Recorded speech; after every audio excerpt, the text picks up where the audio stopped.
our party leader was engaged in fundraising. And when he was doing fundraising, resources were being given to the party, Azimio Party, for purposes of being used for the purpose they were intended, including payment of agents. One of the individuals who is in charge of managing those affairs is the SG. And you know who the SG of Azimio is and was and is even today. If we had managed it well, there is every likelihood that Raila would be in statehood alive, having secured proper medical attention when he became unwell. Tuachane na hii maneno, tuende kazi ingine sasa. You know, what happens in this country in politics is sometimes astounding. If you are the secretary of ASMIO and you are talking about the chairman of ASMIO, why do you need to go to the streets to discuss issues that you are supposed to be discussing? Why do you take them to the street if you are really aggrieved about issues and so on, and your intention is to actually resolve them? Why do you go to the street? Why don't you call a meeting of that organization? And this is why we are talking about orderly, responsive, and responsible government. Because leadership is not about mounting platforms on the streets and calling each other names and shouting at each other and so on. Who needs a street conversation on the campaigns of 2022?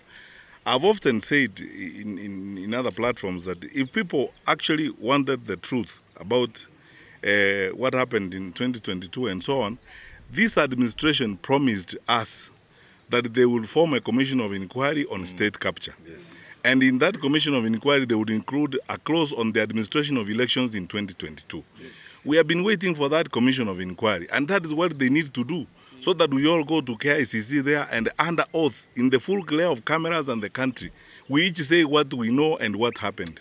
Some of that truth may be very devastating to some people. That is why people would choose this smokescreen confusion of all the time creating stories and all manner of stories. Let the truth be appropriated in an objective manner, not through street talks and so on. Sometimes when people want to hide responsibility, they will come up with all these stories and so on and so forth, so that it boils down to a match of who speaks louder or who shouts louder than the other. Is that really leadership? The answer, in my view, is no. I'm going to ask the Secretary General to talk about the payment of agents and so on, because as you know, that is not something we ought to be discussing about in 2026 as we prepare for elections. You know, every time we are approaching a serious time of responsibility, such as we are doing, some of our leaders, especially those aligned to the administration, resort to drama and stories and lies to camouflage and to distract from answering straightforward questions and so on. We are preparing for elections as it is. And if anyone has got concerns about those agents who are not paid and so on, should they then address who hired them? And why should it be a national issue? Why should it be a concern for Grace and so on about which agent or as an ordinary citizen or a senior citizen like Kembi Gitura? Why should it be a matter we spend time on every day instead of focusing on the kids who are not in school right now because they have not been placed? The kids who are not in school now because their parents cannot afford the 9,000 shillings because this government cannot raise capitation. The people who have been suffered as a result of insecurity in the country. The patients who have no food at Kenyatta National Hospital or who have no medicine and so on. Instead of focusing on those issues, you are engaged in trivialities and petty things about which agents were paid and not paid. 4 years after the election, how serious are we? SG, if you have I think he has said it. Lome Kemata, Jubilee Women League Disability Representative. Why Jubilee Party? Jubilee Party is cognizant that people with disabilities, we are a population that cannot be ignored. We form an integral part of the society. Our worst enemy as people with disabilities is commotion. One of the core values Jubilee Party is going to embrace is peace as they undertake all their activities, be it during the campaigns, during the elections.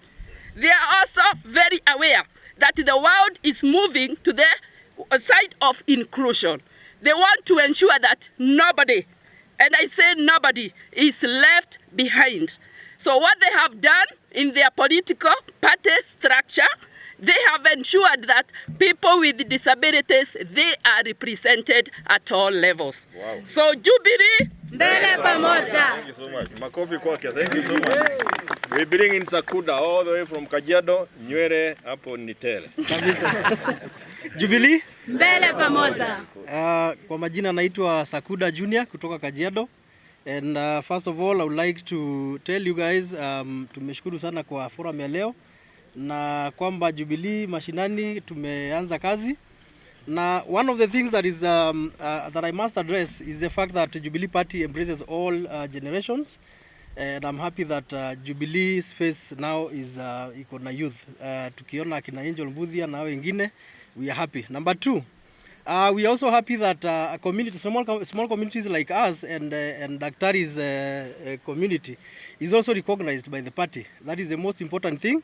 Na kwamba tunaomba kwamba every community, we are not tribeless, we are tribeless, we are tuko kwa generation zote. Number 3, tunaambia watu wenye wana kejeli ama kuongea vibaya kuhusu our party leader wakome kwa haraka, kwa sababu walikuwa na wakati wao wa kujenga chama zao. Sisi sasa ndio tunajaribu kuinua chama na wafocus na chama zao, watuachie sisi tuendelee na mambo yetu. Asanteni. Wajaribu hiyo Masaini wataona. Wajaribu Sema pale. Habari yako? Kijana. Kwa sababu Form ni Matiang'i. Those statements have been endorsed by the consultative meeting that we had in Jubilee. As I said, as we were opening, we had NEC members and grassroots members, leaders at branch level are the ones we met today. And we have endorsed all the statements that have been made by each and every person who stood here. There is nothing we are retracting. And I don't think, having been so comprehensive, you have any question. But if you have, our presidential candidate can take 1 or 2 questions. On the issue of Mheshimiwa Junet attacks on the part where the party leader is the chairperson of the council. And number 2, were the contributions by the party leader. mbele hii press nilikuwa mimi nisome. Kutoka jana nilitumiwa nini?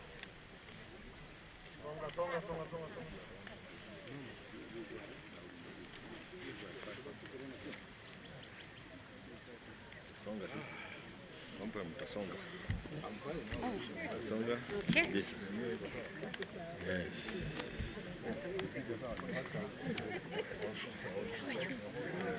Wale ambao na tunataka wale wako mbele hakikisha this is already red. Wale hawana red. Yeah. Kama wale tamage domo.